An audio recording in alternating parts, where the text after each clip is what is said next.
Clementi Sonata Opus 36 and 3, we're looking at the third pages, particularly from bar 27 to bar 48. Okay, so we're going to start with and we're in the right hand. So we're starting with a G major arpeggio. So that was our G major arpeggio, and that's what Clementi uses to build this first bar, bar 27. 2, 3, 5, 4, 5. And the finger changing is important. It might seem a little bit redundant, but really stick to the fingering and you'll find it will train your hand how to be nice and relaxed in fast passages. So I'll do that bar 27 again. 5, 4, 5. Now thumb on A, and this is nice and connected. And what we want to make sure of is in bar 28 is we don't go and thump the last note,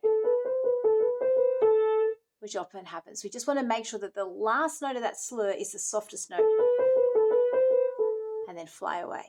And then we've got this chord. This is actually part of the G7 chord. There's the G. It's going to be the left hand. But B, D, F, by itself without the G, it looks like a diminished chord, B diminished chord. Then 5, 4, 5 at the top. And then we do a C major scale. And then fly away at the end. Now, for bar 31, the fingering is important. Highlight the fingering, say the fingering while you practice the section just until your hand's used to it. So it's 5, 4, 2, 3, 1, 2, 1, 4, 3, 1, 4, 2, 3, 1, 2, 4, 2, 3, 2, 3, 2, 3, 4, 3, 2, 3, 4, 3, 2, 3, 4, 3, 2, 3, 4, 3, 2, 3. So just back to bar 31, and I want you to notice firstly that this is a G chord. Sometimes you don't notice that because of the finger changing, and notice that I kept scratching my fingers. And then again, now we've got what's called a C minor chord, C, E flat, G, C. So 4, 3, 1, 4, 2, 3.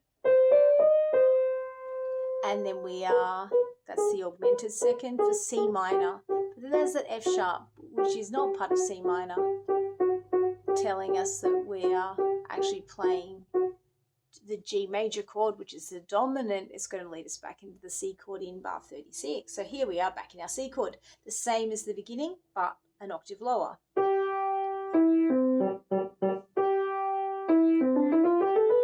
Something I want to say before I go on, bar 35 is quiet, bar 36 is loud. Very easy to miss the first note if we're not careful. So if we do 4, 3, 2, 3, 4, 3, 2, 3 and lift our hand so we can drop onto that note and make it loud.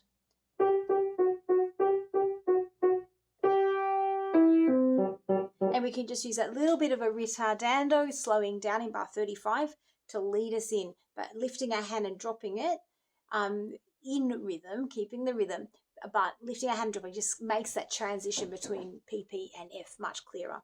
So that was bar 36, bar 37, bar 38, same again as the beginning, 4, 3, 2, fly for the rest, scratching fingers here, that's all the same. Now it gets a bit different, and this is the hard bit to remember. So we've got F and A, using 1 and 2 or 1 and 3. I use 1 and 3. The book here says 1 and 2. That one's not so important. This one is. G and C sharp is 1 and 4. I hope you notice my hands still pulling in. Then next we have a 6th, F and D. I want to move our hand into the forest so that we can use 1 and 4 to do F sharp and C. And then 1 and 3 on G and B. 1 and 4 on A sharp and D. 1 and 5 on G sharp and E. Now the same chord, but we're going to add the second finger in. Then we have the A minor chord with 1, 3, 5. Then we have B, D, E with 2, 4, 5. C and E with 3 and 5. C sharp and E with 2 and 4. And then 1 and 3 on D and F. And then E.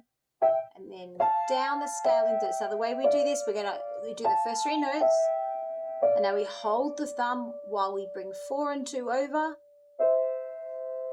so that makes it connected. So I'll do that a little bit again.